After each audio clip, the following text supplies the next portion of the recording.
আসসালামু আলাইকুম। আশা করি আপনারা সকলেই ভালো আছেন।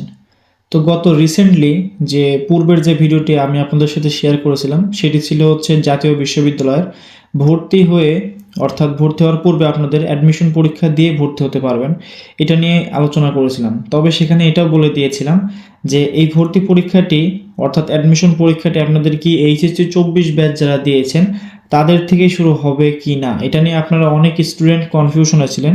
তো আজকে সেই কনফিউশনটা দূর করার জন্য এই ভিডিওটি আমি করতেছি। তো চলুন দেরি না করে ভিডিওর মূল থিমে চলে যাই।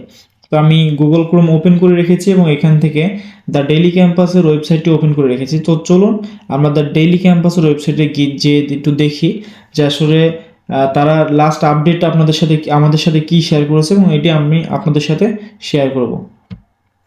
তো আমি চলে এসেছি দ্য ডেইলি ক্যাম্পাসের ওয়েবসাইটে। তো এখানে ফার্স্টে যে যে লাইনটা এখানে দেখেন বলা আছে এমসিকিউ পদ্ধতিতে জাতীয় বিশ্ববিদ্যালয় ভর্তি পরীক্ষা সময় নিয়ে যা জানা গেল। তার মানে এটা বোঝা যাচ্ছে যে জাতীয় বিশ্ববিদ্যালয় এখন থেকে আর কোনো জিপিএ এর উপর নির্ভরশীল কোনো পরীক্ষা হবে না। এখন থেকে জাস্ট পরীক্ষা সিস্টেম করে অর্থাৎ অ্যাডমিশন দিয়ে আপনাদেরকে চান্স পেতে হবে এবং সেটি হবে কিন্তু এমসিকিউ পদ্ধতিতে। এখন অনেকে বলতে পারেন যে ভাই আসলে এমসিকিউর সাথে কি রিটেন সহ কি যুক্ত করবে কি না। তবে আমার জানা মতে বা আমি যতটুকু বুঝতে পারতেছি তারা কোনো রিটেন নিবে না, তারা শুধুমাত্র আপনাদের এমসিকিউ পদ্ধতিতেই জাতীয় বিশ্ববিদ্যালয়গুলোতে ভর্তি পরীক্ষা সম্পাদিত করবে। ঠিক আছে, এবং এই নিউজটা কিন্তু দেখেন 18 নভেম্বর, তার মানে আগামীকালকের নিউজ। এটা আমি আজকে আপনাদের সাথে শেয়ার করতেছি। ঠিক আছে, এটা কিন্তু একদম আপডেট খবর, এটা মাথায় রাখবেন। তো চলেন তারপরে তারা কি বলেছে একটু দেখে আসি।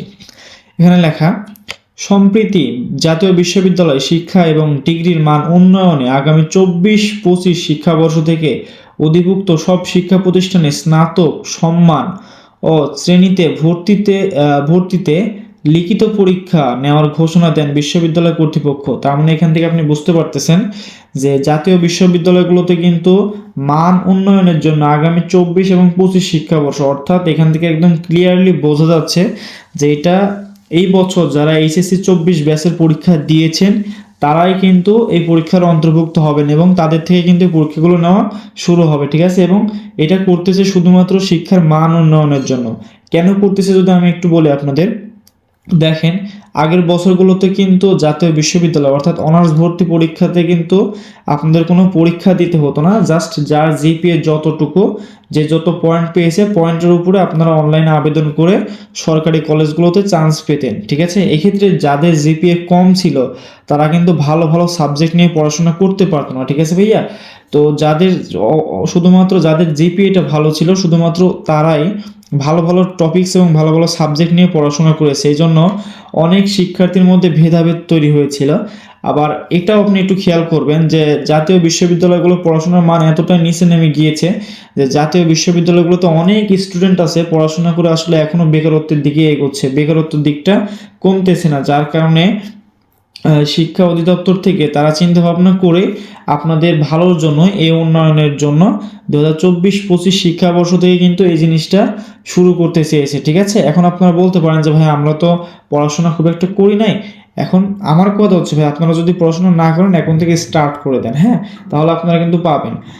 আর এই জিনিসটা একটু খেয়াল করে দেখবেন যে আপনাদের গ্রামের বা আপনাদের যে কোনো জায়গার আগে কি হতো, যে কোনো কলেজে আপনার জিপিএর উপর নির্ভরশীল করে আপনি হয় একটা ভালো সাবজেক্টে পড়তেন, আবার দেখা যাচ্ছে আপনার থেকে একটু লো গ্রেডের একটা স্টুডেন্ট আপনার ফ্রেন্ড হয়, সে একটু পয়েন্ট কম পাওয়ার জন্য সে একটা ভালো সাবজেক্ট নিতে পারতেছে না, বাট আলটিমেটলি সে কিন্তু একটু মেধাবী স্টুডেন্ট।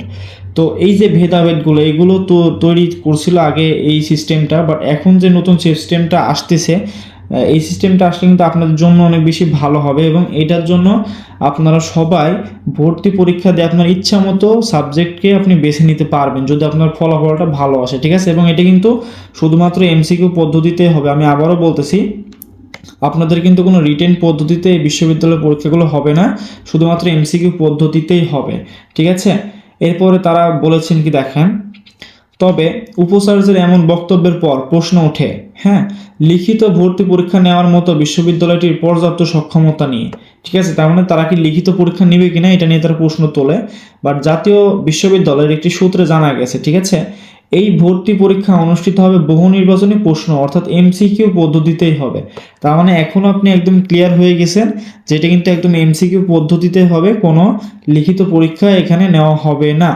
তারপর লিখছে কি, আজ সোমবার 18 নভেম্বর আগামী শিক্ষাবর্ষ থেকে বিশ্ববিদ্যালয়টি একাডেমিক কাউন্সিলে ভর্তি পরীক্ষা গ্রহণের বিষয়ে চূড়ান্ত সিদ্ধান্ত হয়েছে। তার মানে এটি কিন্তু একদম শিওর এবং চূড়ান্ত হয়ে গিয়েছে যে আপনার 2024-25 শিক্ষাবর্ষ অর্থাৎ যারা এইচএসসি 24 ব্যাচের ছিলেন তাদের কিন্তু ভর্তি পরীক্ষাটি 2024-25 শিক্ষাবর্ষে ধরা হয়েছে, যার কারণে আপনাদের থেকে পরীক্ষাটি শুরু হবে। ঠিক আছে, এটি হচ্ছে মূল কথা।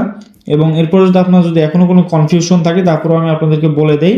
দেখেন এখানে কিন্তু বারবার বলা আছে, পরীক্ষার ধারণ সম্পর্কে জানতে চাইলে অধ্যাপক নুরুল ইসলাম বলেন বহু নির্বাচনী প্রশ্ন এমসিকিউ পদ্ধতিতেই পরীক্ষা নেওয়া হবে। তার মানে এনারা কিন্তু বারবার একটা কথা বলে দিয়েছেন যে আপনাদের কোনো রিটেন পরীক্ষা হবে না, এমসিকিউ পদ্ধতিতে পরীক্ষা নেওয়া হবে। ঠিক আছে, আচ্ছা ঠিক আছে, এটা শেষ হলো। এখন আপনাদের মনে অনেক কোশ্চিন বা কনফিউশন থাকতে পারে যে ভাইয়া পরীক্ষাটি আসলে কবে থেকে শুরু হবে এবং কোন বিষয়ে বা কোন কোন সাবজেক্ট নিয়ে পড়তে হবে আমাদের, বা হচ্ছে কিভাবে এমসিকিউ কোশ্চিন প্যাটার্নটা কেমন হবে, এটা নিয়ে আসলে তারা এখনো কোনো কিছু জানাই নাই। তবে হয়তো 2-1-এর মধ্যেই তারা এটা আপডেট দিয়ে দিবে। ঠিক আছে, এবং কত তারিখে পরীক্ষা তারা নিবে, কিভাবে পরীক্ষা নেবে, তারা সব কিছু আপডেট জানিয়ে দিবে। তারা যদি আপডেট জানিয়ে দেয় তাহলে আমি আপনাদের সাথে আপডেট সম্পূর্ণটা আমি আপনাদের সাথে শেয়ার করে দিব। তার জন্য আমার এই চ্যানেলটিকে আপনারা সাবস্ক্রাইব করবেন আর এই ভিডিওতে একটি লাইক করে দিবেন, আপনার বন্ধুদের মাঝে শেয়ার করবেন। ঠিক আছে, তো ভাইয়া সর্বশেষ কথা হচ্ছে এটি যে জাতীয় বিশ্ববিদ্যালয়গুলোতে এখন আর কোনো জিপিএ পয়েন্টের মাধ্যমে কোনো চান্স পাওয়া বা অ্যাডমিশন নেওয়া সম্ভব নয়। এখন থেকে আপনাদের আর ফাঁকিবাজি চলবে না। যারা এতদিন ফাঁকিবাজি করছেন তারা ফাঁকিবাজি বাদ দেন এবং এখন থেকে পড়াশোনা শুরু করে দেন। আশা করি আপনারাও পারবেন। ঠিক আছে, আর এটা মাথায় রাখবেন যে জাতীয় বিশ্ববিদ্যালয়ে এমসিকিউ পদ্ধতিতে পরীক্ষা নেওয়া হবে, কেউ ভাববেন না যে রিটেন পদ্ধতিতে পরীক্ষা নেওয়া হবে। ঠিক আছে, আর লাস্ট কথা যেটা সেটা হচ্ছে আপনাদের যারা এইচএসসি 24 ব্যাচ পরীক্ষা দিয়েছিলেন তাদের থেকে কিন্তু এই পরীক্ষাগুলো নেওয়া শুরু হবে। তো এটি হচ্ছে আমার শেষ কথা এবং সর্বশেষ আপডেট আসলে আমি আপনাদের সাথে শেয়ার করব। ততক্ষণ পর্যন্ত আপনারা সবাই ভালো থাকবেন, সুস্থ থাকবেন, সবার জন্য শুভকামনা। আসসালামু আলাইকুম এবং সবাইকে ধন্যবাদ পুরো ভিডিওটি দেখার জন্য।